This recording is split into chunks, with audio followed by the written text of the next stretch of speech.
오늘도 우리 옆사람과 이렇게 인사를 나누며 교제하는 시간을 갖겠습니다. 하나님은 당신 때문에 기뻐하십니다. 인사합시다.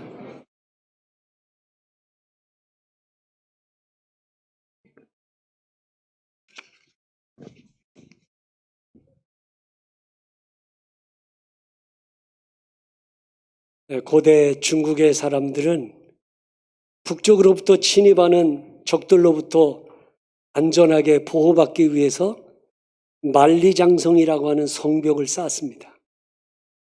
이 만리장성이 높이가 9m입니다. 얼마나 높은 줄 아시죠? 9m.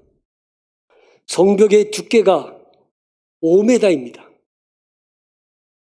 만리장성의 길이가 몇 미터냐? 약 3,000km입니다. 여기서 부산까지가 450km거든요. 그러니까 3,000km면 얼마나 긴지를 아시죠? 만리장성은 높이가 9m, 성벽의 두께가 5m, 길이가 3,000km예요. 누구도 기어오를 수 없도록, 누구도 성벽을 뚫고 들어올 수 없도록, 성벽을 돌아서 들어올 수 없도록 높이, 두껍게, 길게 만리장성을 쌓았어요. 그런데 만리장성을 세운 지 100년 동안 3번이나 이 민족에게 완벽한 침입을 당했습니다. 어떻게? 그렇게 철옹성처럼 지은 만리장성을 뚫고 어떻게 들어왔을까? 어떻게 들어왔겠습니까? 문지기에게 돈을 주고 매수해서 문지기가 문을 열어준 거예요. 그러니까 그렇게 튼튼하게 성벽을 쌓아도 아무 소용이 없는 것은 문지기를 매수하니까 간단한 거예요. 여러분, 성을 지켜야 되는 문지기 아닙니까? 다시 말하면 성을 지켜야 될 파수꾼이 욕심의 눈이 어두워져서 사명을 망각하니 만리장성도 소용이 없더란 말입니다. 여러분, 이걸 아셔야 돼요. 파수꾼 한 사람 때문에 성 안에 있는 모든 백성들이 죽임을 당할 수도 있고요. 그 파수꾼 한 사람 때문에 성 안에 있는 모든 사람이 안전할 수도 있어요. 파수꾼 한 사람이 졸고 있거나 한눈 팔고 있으면 적군이 쳐들어와서 성 안에 있는 백성들을 무참히 살해하고 죽일 수 있어요. 하지만 파수꾼 한 사람이 깨어서 주위를 살피다가 적군이 쳐들어오는 걸 감지하고 나팔을 불어서 백성들을 깨우고 전쟁 준비를 하게 하면 적군으로부터 지켜갈 수 있어요. 이처럼 파수꾼 한 사람의 사명이 얼마나 막중하냐. 이 파수꾼을 영어로는 워치맨이라고 합니다. 워치맨. 워치맨이라는 게 뭡니까? 깨어있는 사람, 망보는 사람, 보쳐 서는 사람이란 뜻이에요. 성 안에 백성들이 모두 잠들어 있는 시간에 높은 망대에 올라가서 그 망대에서 보초를 서는 거예요. 그래가지고 밤새 3교대로 교대를 하는데, 그러면 그 교대 시간까지 눈을 부릅뜨고 사방을 살피면서 먼지가 일어나지 않는지, 무슨 소리가 들리지 않는지, 물체가 움직이지 않는지 그걸 확인하고 있다가 적군이 들어오는 걸 감지하면 즉시 나팔을 불어야 해요. 그런데 보초를 서야 되는 파수꾼이 대부분 이 파수꾼이 혼자 서는 경우가 별로 없고요. 대부분 둘이 보초를 서, 또는 셋이. 근데 이 보초를 서면서 둘이 앉아가지고 술 마시면서 안주나 마시고 먹고 있고 노닥거리고 있고 잡담하고 있고 한눈 팔고 있고 졸고 있으면 적군이 쳐들어와서 성 안에 있는 백성들을 다 무참히 살해하는 거예요. 그러니까 이 파수꾼은 정신 바짝 차리고 깨어 있어야 돼요. 한눈만 팔면 안 돼요. 네. 저는요, 군대 가가지고 한 달 동안 삼천포 앞바다에서 해안 경계를 섰습니다. 한밤중에 저는 2등병이고 병장하고 둘이서 같이 나가는 거예요. 병장하고 둘이 나가가지고 바닷가에다가 쫙 이렇게 빛을 비춰가지고 바닷가에 뭐 물체가 움직이나 안 움직이나 그걸 열심히 살피는 거예요. 병장은 옆에 서 있고 저는 이제 그 헤드라이트를 가지고 계속 비추는 거예요. 밤새. 근데 이 고참이 말을 시키는 거예요, 자꾸만. 너 고향이 어디냐? 너 부모님 보고 싶으냐? 집 생각나냐? 자꾸만 물어보는 거예요. 그러면 또 고참이 물어보니까 말을 안 할 수 없잖아요. 그 말을 해요. 그러면 근무석에 들어간 다음에 또 의도 터져요. 넌 근무 시간에 말을 하면 돼, 안 돼?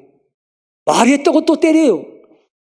아니, 고참이 물어보니까 말을 했는데 부모님이 보고 싶으냐, 고향에 가고 싶으냐, 뭐 고향이 어디냐 막 물어보면 근무 쓰면서 근데 대답을 하면 대답했다고 또 의도 터지는 거예요. 어쨌든 한 달 동안에 열심히 제가 간첩 잡아가지고 헬기 타고 집에 가려고.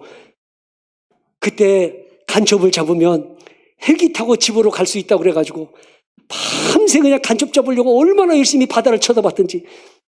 그래가지고 파도에 말이죠, 이 바위가 파도에 싹 흘러가면 이 검은 물체가 보이거든요. 그러면 간첩선인 줄 알고 얼마나 열심히 쳐다봤게. 낮에 가보면 그게 바위야. 어찌됐든 여러분 진짜 이 보초를 설 때요, 정신 바짝 차리고 보초를 서야 되는데 그 보초 서면서 앉아가지고 둘이서 노닥거리고 있고 간식이나 먹고 있고 술이나 마시고 있고 이러면 큰일 나는 거 아닙니까? 몇 해 전에 전방에서 북한군이 쳐들어온 것도 모르고 말이죠. 도대체 뭘 한 겁니까? 북한군이 쳐들어와가지고 문 두드릴 때까지도 모르고 있었단 말이에요. 파수꾼은 정신을 차려야 될 이유가 나 한 사람 때문에 성 안에 있는 사람이 살고 죽을 수 있기 때문이죠. 유다라는 나라가 바벨론의 3차례 침략을 받았어요. 첫 번째 침략은 주전 605년에 침략을 받아가지고 유다의 지도자들을 다 데리고 갔는데 이때 다니엘이 포로로 끌려가요. 2차는 8년 뒤인 주전 597년에 2차 바벨론이 침략을 해서 또 지도자들을 붙잡아 가는데 이때 에스겔이 포로로 끌려갑니다. 3차 침략은 586년에 있었는데 이때에 예레미야가 또 끌려갑니다. 이렇게 3차에 의해서 바벨론의 지도자들이 끌려가는데 에스겔 선지자는 2차 침략 때 포로로 끌려간 거예요. 그런데 원래 에스겔은요, 제사장이에요, 제사장. 그런데 바벨론의 포로로 끌려가니까 제사장이 할 일이 없어요. 왜? 성전이 있어야 제사장이 제사를 드리지, 성전이 없는데 제사장이 할 일이 없는 거예요. 낙심과 좌절 가운데 있는데 어느 날 하나님께서 에스겔을 부르시는 거예요.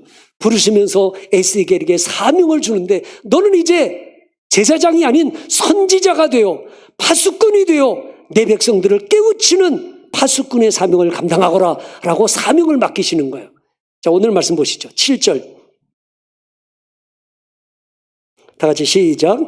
인자야, 내가 너를 이스라엘 족속의 파수꾼으로 삼음이 이와 같으니라. 그런즉 너는 내 입의 말을 듣고 나를 대신하여 그들에게 경고할지어다. 아멘. 그러니까 파수꾼의 사명은 크게 두 가지로 나와 있는데, 하나는 하나님의 말씀을 들어야 되고, 두 번째는 하나님의 말씀을 바르게 전달해야만 합니다. 만약 파수꾼으로서의 사명을 감당하지 못하면 많은 사람도 멸망하게 되지만 나 역시 하나님 앞에 그 책임을 묻게 될 거예요. 자, 8절을 보시죠. 시작. 가령 내가 악인에게 이르기를 악인아 너는 반드시 죽으리라 하였다 하자 내가 그 악인에게 말로 경고하여 그의 길에서 떠나게 하지 아니하면 그 악인은 자기 죄악으로 말미암아 죽으려니와 내가 그의 피를 내 손에서 찾으리라. 아멘. 그의 피값을 내 손에서 찾을 것이다. 그 다음에 6절 말씀을 같이 보시죠. 6절 시작. 그러나 칼이 임함을 파수꾼이 보고도 나팔을 불지 아니하여 백성에게 경고하지 아니하므로 그 중에 한 사람이 그 이 많은 칼에 제거당하면 그는 자기 죄악으로 말미암아 제거되려니와 그 죄는 내가 파수꾼의 손에서 찾으리라. 아멘. 파수꾼의 사명을 감당하지 않으면 핏값을 지불해야만 합니다. 목회자인 저는 교회와 성도들을 깨우는 파수꾼입니다. 성도인 여러분은 가정과 직장을 깨우는 파수꾼이어야 합니다. 우리가 정말 하나님 앞에 파수꾼으로서의 사명을 잘 감당하려면 첫째, 깨어 있어야 해. 파수꾼이 졸고 있거나 잠들면 안 되잖아요. 파수꾼이 한눈 팔면 안 돼요. 방심하면 안 돼요. 정신 차리고 깨어 있어야 돼. 깨어 있으라는 말은 민감한 자가 되어야 된다는 거죠. 여러분, 졸고 있는 사람이, 자고 있는 사람이 민첩하게 반응할 수 있어요? 못해요. 깨어 있어야만 민첩하게 반응할 수 있죠. 적어도 우리는 영적으로 민첩한 자가 되어야 돼요. 영적으로 민감한 자가 되어야 돼요. 하나님이 내게 말씀하시는 음성을 들을 줄 알아야 되고 성령의 음성에 민감하게 반응할 줄 알아야 되는데 영적으로 무뎌진 게 문제죠. 사무엘상 3장에 보면 하나님께서 어린 사무엘을 부르십니다. 사무엘아, 사무엘아. 그때 그 어린 사무엘은 자다가 그 하나님의 음성을 듣고 벌떡 일어납니다. 그런데 그 당시 제사장이 엘리 제사장이었는데 그 엘리 제사장은 그 음성을 못 듣는 거예요. 제사장은 하나님의 음성을 못 듣고 어린 사무엘은 음성을 듣는 거예요. 왜 그래요? 엘리 제사장은 영적으로 무뎌진 거예요. 그러나 어린 사무엘은 영적으로 깨어 있어요. 오늘도 내게 말씀하시는 하나님의 음성, 내게 말씀하시는 성령의 음성을 못 들어요. 왜? 영적으로 민감하지 못하기 때문에. 영적으로 무뎌져 있기 때문에, 둔감하기 때문인 거죠. 오늘도 우리는 깨어 있어야 된다는 말은 다른 거 아니에요. 내가 영적으로 민감한 자가 돼서 내게 말씀하시는 하나님의 음성, 성령의 음성을 듣는 사람이 되어야 한다는 거예요. 여러분, 요한계시록 2장 3장에 보면 소아시아 7교회가 나와요. 에베소 교회, 서모나 교회 해가지고 마지막 라우디아 교회까지 7교회가 나오는데 이 소아시아 7교회 주님께서 말씀을 하시면서 마지막에 동일하게 7교회에게 주신 메시지가 있어요. 그 동일한 메시지가 뭐냐 이거예요. 귀 있는 자는 성령이 교회들에게 하시는 말씀을 들을지어다. 귀 있는 자는 성령이 교회들에게 하시는 말씀을 들으라. 여러분, 이 마지막 때 복 있는 사람이 어떤 사람입니까? 성령이 교회들에게 하시는 말씀을 들을 줄 아는 신령한 귀가 열려있는 사람, 깨어있는 사람인 줄 믿습니다. 우리는 깨어 있어야 해요. 그래서 이 시간 우리에게 말씀하시는 주의 음성을 들을 줄 알아야 되고 때마다 나에게 말씀하시는 성령의 음성을 들을 줄 아는 사람이 되어야 해요. 저는 목회자로서 말씀을 묵상하다가 때를 따라 양식을 나눠주는 청지기가 되어야 된다. 정말 때를 따라. 여러분, 병든 사람에게는 죽을 줘야 되고 건강한 사람에게는 밥을 줘야 되는 것처럼 성도들의 영적인 상태를 점검하고 때마다 주시는 하나님의 음성을 듣고 그때마다 성도들에게 말씀을 바르게 증거하는 파수꾼이 되어야 된다라는 인식을 늘 하고 있어요. 그래서 저는 설교하고 나서 교인들이 목사님, 이번 주 말씀이 꼭 나에게 주신 말씀 같아요. 나를 위해서 준비하신 말씀 같아요. 라는 이야기를 들을 때 정말 감사하고 정말 더 깨어 있어야 되겠구나. 정말 그때마다 주시는 성령의 음성을 들어야 되겠구나. 그런 사명을 깨닫게 돼요. 바라기는 우리 모두가 이 마지막 때 깨어있는 파수꾼으로서의 삶을 살아가실 수 있기를 바랍니다. 파수꾼이 해야 될 일은 두 번째 뭐냐? 나팔을 불어야 합니다. 오늘 2절로 4절까지 한번 말씀을 보겠습니다. 2절로 4절 다 같이 시작. 인자야, 너는 내 민족에게 말하여 이르라. 가령 내가 칼을 한 땅에 임하게 한다 하자. 그 땅 백성이 자기들 가운데 하나를 택하여 파수꾼을 삼은 그 사람이 그 그 땅에 칼이 임함을 보고 나팔을 불어 백성에게 경고하되 그들이 나팔 소리를 듣고도 정신 차리지 아니하므로 그 임하는 칼에 제거함을 당하면 그 피가 자기의 머리로 돌아갈 것이라. 아멘.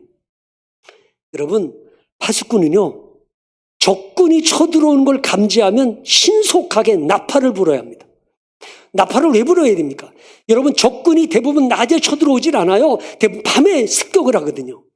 그 백성들은, 성 안에 있는 백성들이 다 잠들어 있어요.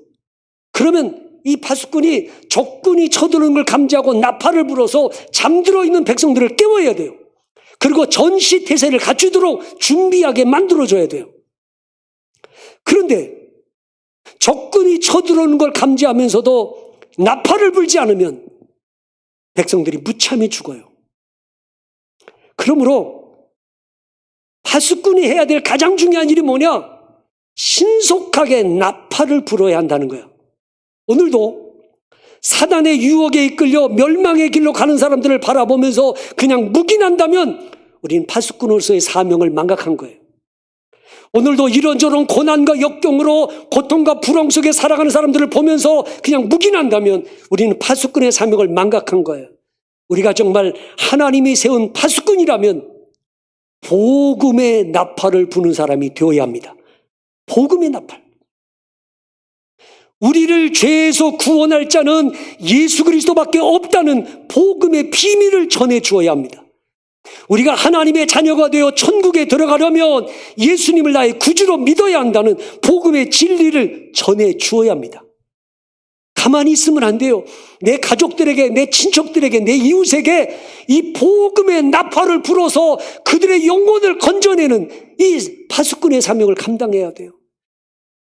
열왕기하 7장에 보면 아람 군대가 사마리아 성을 포위한 거예요.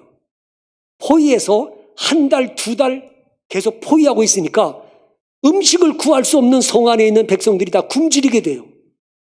그래서 성 안에 말할 수 없는 이 굶주림으로 인한 처참한 일들이 막 생겨나는데 그 성문 밖에는 4명의 나병 환자들이 있었어요. 나병 환자들은 성 안에 못 들어가잖아요. 성문 밖에 쪼그리고 앉아있다가 먹을 게 없으니까 이 4명의 나병 환자들이 어차피 죽는 거라면 우리가 굶어 죽을 테니까 앉아있지 말고 우리가 아람 진영으로 가자. 4명의 문둥병자가 아람 진영으로 가는 거예요. 그 아람 진영에 가보니까 장막들이 있는데 그 장막 안에 은금이 가득하고 먹을 양식이 가득한 거예요. 근데 아람 군대는 한 사람도 없어요.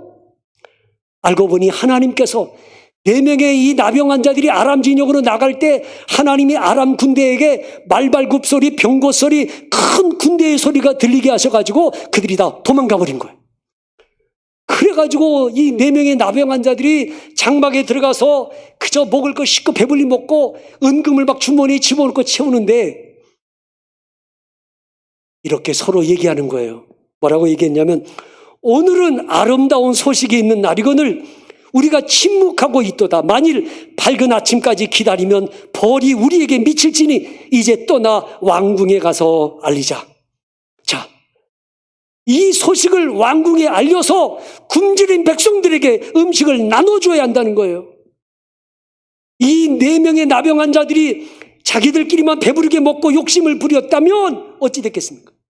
그러나 이들은 이 기쁜 소식을 왕궁에 알려야 되겠다. 나만 살겠다고 그러는 게 아니고 성 안에 있는 백성들을 살리겠다고 그들은 이 기쁜 소식을 왕궁에 전합니다. 그렇다고 한다면 오늘 우리들은 죄인을 구원하시려고 하나님의 아들이신 예수님이 이 땅에 오신 이 기쁜 소식을 우리만 알고 기뻐할 게 아니라 이 기쁜 소식을 증거하는 복음의 파수꾼이 되어야 한다는 것입니다. 나만 구원받은 것으로 좋게 여길 것이 아니라 나와 내 가족이 구원받도록 복음의 나팔을 불어야 돼요. 나와 내 직장 동료가 구원받도록 복음의 나팔을 불어야 합니다. 여러분, 기생 라합이 여리고 백성 아닙니까? 기생 라합은 여리고 사람인데 그가 목숨 걸고 이스라엘의 정탐꾼들을 숨겨줍니다. 이유가 뭐예요? 기생 라합이 이런 고백을 합니다. 위로 하늘에서도 아래로는 땅에서도 하나님은 여호와는 유일하신 하나님이시다. 상천하지에 여호와는 살아계신 하나님이라는 믿음을 가졌기 때문에 목숨 걸고 정탐꾼 숨겨줍니다. 그래서 나중에 여호수아가 여리고성을 함락될 때 너를 구원해 주리라. 그 말을 듣고 이 기생 라합이요, 자기만 구원받은 게 아니고 성경에 보니까 기생 라합과 라합의 부모와 라합의 형제와 라합의 친족까지 모두 집안에 모아가지고 그들을 구원받게 해준 거예요. 기생 라합 한 사람만 구원받은 게 아니고 기생 라합 때문에 온 친척까지 다 구원받습니다. 여러분, 오늘 이 나 한 사람 때문에 많은 사람들이 그리스도께로 돌아오고 구원을 얻을 수 있도록 복음의 나팔을 부는 파수꾼들이 되실 수 있기를 바랍니다. 마지막으로 파수꾼은요, 기도의 나팔을 불어야 합니다. 네. 나라가 어려움에 처했을 때, 사업장이 어려움에 처했을 때, 가정의 위기가 닥쳤을 때, 한 사람의 인생의 시련이 닥쳤을 때 우리는 하나님 앞에 기도의 나팔을 불어야 합니다. 민수기 10장 9절에 이런 말씀이 있습니다. 또 너희 땅에서 너희가 자기를 압박하는 대적을 치러 나갈 때에는 나팔을 크게 불지니 그리하면 너희 하나님 여호와가 너희를 기억하고 너희를 너희의 대적에게서 구원하시리라. 예. 적군과 전쟁을 하러 나갈 때 너희가 나팔을 불면 하나님이 그 나팔 소리를 들으시고 너희를 대적에게서 건져줄 거다. 여러분, 우리는 하나님 앞에 인생의 위기와 국가적인 어려움이 닥쳤을 때 하나님 앞에 SOS를 치는 거예요. 기도의 나팔을 부는 거예요. 그 기도의 나팔 소리를 들으신 하나님께서 우리를 붙드시고 건져주실 줄 믿습니다. 이스라엘과 아말렉이 전쟁을 할 때 모세는 산꼭대기에 올라가서 두 손 들고 기도하지 않습니까? 출애굽기 17장 11절에 이런 말씀이 있습니다. 모세가 손을 들면 이스라엘이 이기고 손을 내리면 아말렉이 이기더니. 이걸 아셔야 돼요. 기도의 나팔을 불면 하나님이 들으시고 능력의 손으로 우리를 붙들어 주시고 우리를 구원에 이르게 해 주실 줄 믿습니다. 기도의 나팔을 불자. 파수꾼은 복음의 나팔을 불어야 되고 기도의 나팔을 불어야 해요. 이사야 선지자가 유다가 왜 망했느냐? 유다가 망한 이유 종교 지도자, 정치 지도자들이 파수꾼의 사명을 감당하지 않았기 때문에 망했다고 말합니다. 이사야 56장 10절로 12절 말씀에 이스라엘의 파수꾼들은 맹인이요 다 무지하며 벙어리 개라 짖지 못하며 다 꿈꾸는 자들이요 누워있는 자들이요 잠자기를 좋아하는 자들이 이 개들은 탐욕이 심하여 족한 줄을 알지 못하는 자들이요 그들은 몰지각한 목자들이라 다 제 길로 돌아가며 사람마다 자기 이익만 추구하며 오라 내가 포도주를 가져오리라 우리가 독주를 잔뜩 마시자 내일도 오늘같이 크게 넘치리라 하느니라. 잘 보세요. 종교 지도자, 정치 지도자들이 뭐하고 있습니까? 벙어리 개라고 그랬습니다. 도적이 들어오면 개가 짖어야 되지 않습니까?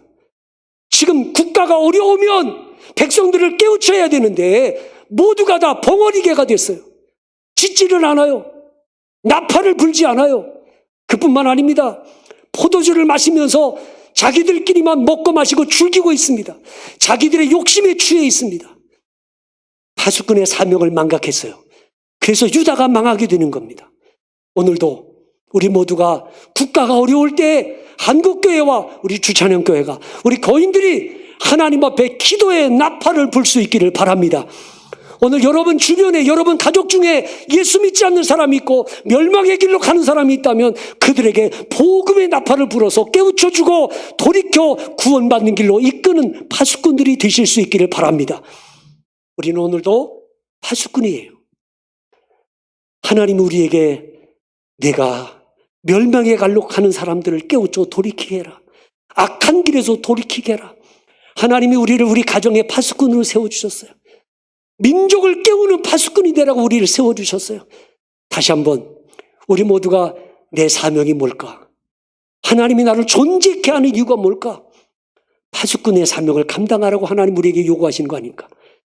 다시 한번 저 역시 또 여러분 역시 우리에게 주어진 이 파수꾼의 사명을 잘 감당해서 살리는 사람, 깨우는 사람이 되실 수 있기를 주님의 이름으로 축원합니다. 기도하겠습니다.